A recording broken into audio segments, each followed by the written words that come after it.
In addition, we, again, want to be able to make sure that we do this in a way that your IT people won't scream, which is absolutely critical. It has to be secure. It has to be something that they trust in, and there has to be a give and take and some opportunities for you as well to integrate into your own local systems. So what we can do today, for example, is to provide at the structure level and at the content tag level a file of all of the compounds in Reaxys that you can then integrate right into your own local data systems.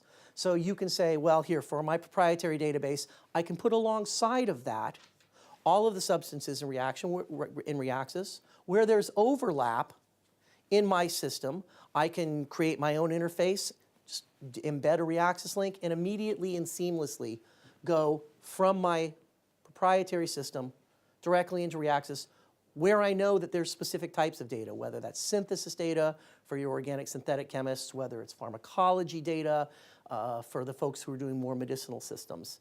That's available today. We can also look at ways in which we can provide the API directly to you so that, again, from your own internal systems, you can call Reaxys and do simultaneous searching or sequential searching, however it works best for you. And we can do that developed with the customers.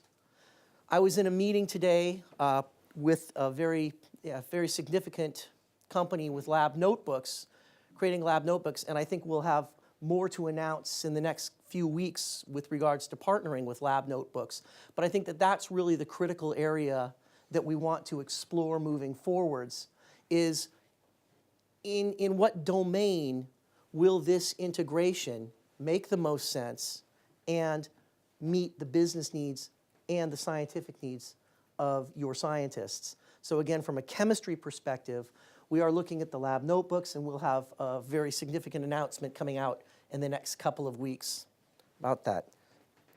The other thing to consider here, and it is very important, is meeting the needs of security. And it is good to see this because, again, 10, 12 years ago, this was unthinkable to think that there would be a direct pipeline open from a pharma company, to a vendor, much less to the internet.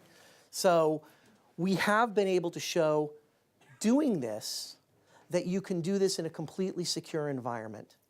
And you can do it in a number of different ways. This is just one of the ways that we've implemented it. And this is by actually exporting out into a cloud or into a secure server or into a specific box hosted just for your company.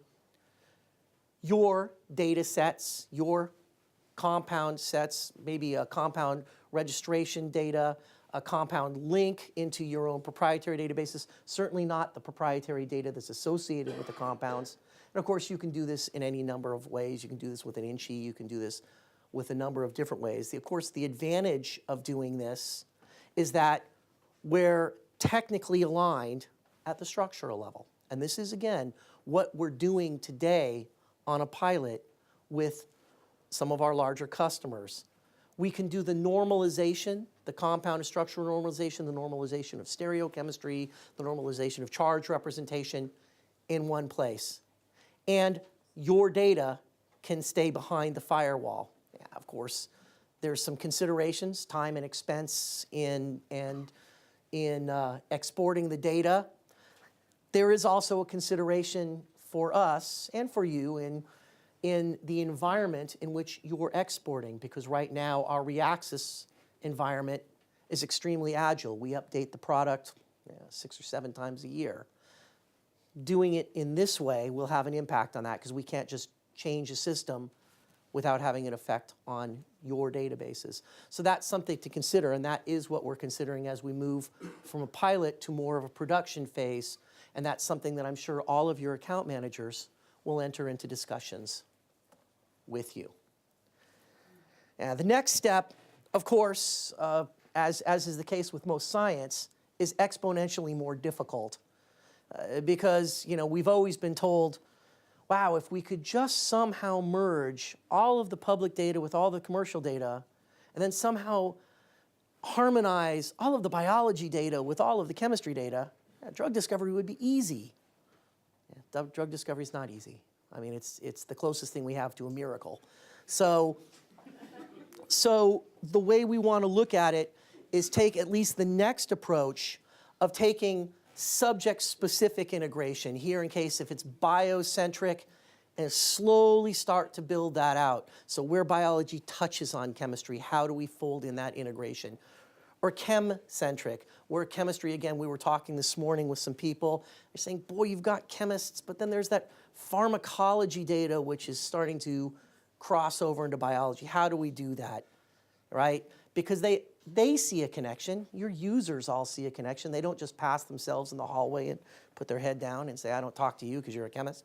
You know, that's really one of the business needs that we have to look at, where we integrate the specialist products, where we integrate the cross-discipline areas to best enable insight on your side. And that's something that, as we have aligned in a pharma biotech group under Alexander, we don't make a delineation between those of us who work on chemistry products and those of us who work on the earlier stage biology products. We're working together to actually create that solution for you.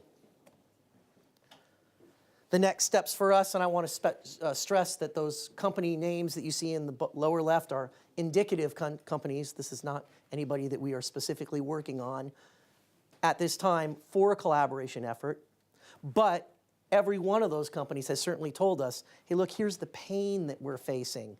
Right now, we do work extensively with the Broad Institute or Harvard to do some early stage discovery. We work extensively farming out to Wuxi out in China to do a little bit of our further optimization and synthesis.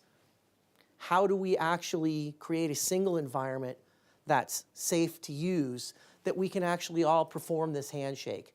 And this is the goal, the objective that we have moving forwards in our strategic plan, to go from the integration that we actually have and we can show just now to the collaboration where we host this information. How we do this, again, is something that we need to discuss with all of you, and this is something that moving forwards in our conversations with your account managers who do have detailed and specialized knowledge on this, what they're going to be talking about with you moving forwards. So that's really what we're looking at in terms of the chemistry integration and where we're going forward. I'm really happy to show that we actually have some concrete steps there. I did, because I was asked, I did want to talk just a little bit about text mining, just a couple of quick slides on this. We've made text mining available for some time. We have an XML feed for your entitlements from Science Direct, and of course there's been ways to do that as well with Embase. Raphael, who I'm very happy to say not only took my seat, but actually made it in from the US, which was a huge accomplishment. We'll be talking about that a little bit more as we go on. But we've also made tremendous, not just investment, but innovation in what we're going to be offering in text mining as kind of the next step for all of the underlying content that we have. And really what that is the change from going to a pure offering of here's all our text, figure out what to do with it, you know, create the spiders, go work with autonomy or, you know, ontology providers, the SORI providers. All the work is on you to identify value in content from, or further value in content and insight from our, of course, valuable content. But we want to be able to say, now, let's do a little bit more. We can identify easier and provide you a more valuable selection of content if we process and do pre-processing. Of course, you can do that as well on your side. But what we're looking at now is to provide the next set of content from our full text with much more of an enhanced set of content. So you'll be able to get this in the same way as an XML download, but we're doing this with content syndication. So again, moving forwards, what you'll be able to do is take your XML feed for the content that you have entitlements for, be that book content, major reference work content, the full text, that will be much more all-encompassing and enhanced. So we're going to be tagging that with metadata. We'll be utilizing, moving downstream the expertise we have in the development of things like Mtree to be able to put further insight and make it easier for you as information providers to work with your IT folks to get better use out of the content. So again, here, where we can tag the data, we will. If not, the data will still be raw and sent out to you. It will be easy for customers, but of course what you're getting is a giant XML feed of a terabyte of data, so easy is in quotes there, easier, I would probably say. Just some of the things that you'll be able to do here now: browsing by subject category, browsing by titles, searching on subject tagged areas. You get all of your access already on the basis of your ISSN or your ISBN, your identifier numbers. You can actually look in subject categories. So you can imagine if you want to throw things together under the general category of oncology, where you're doing cancer research, it'd be much easier to do that in the future. So that's just a little bit about that. I'm not sure if Rafi's going to talk about that a little bit more, but if not, I'm certainly available to talk about that over the break, because I know we're running low on time.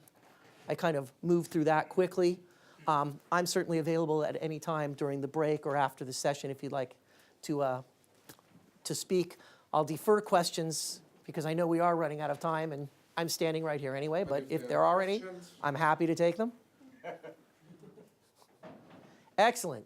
All looking forward to a coffee break. Excellent. Thank you so much. Thank you.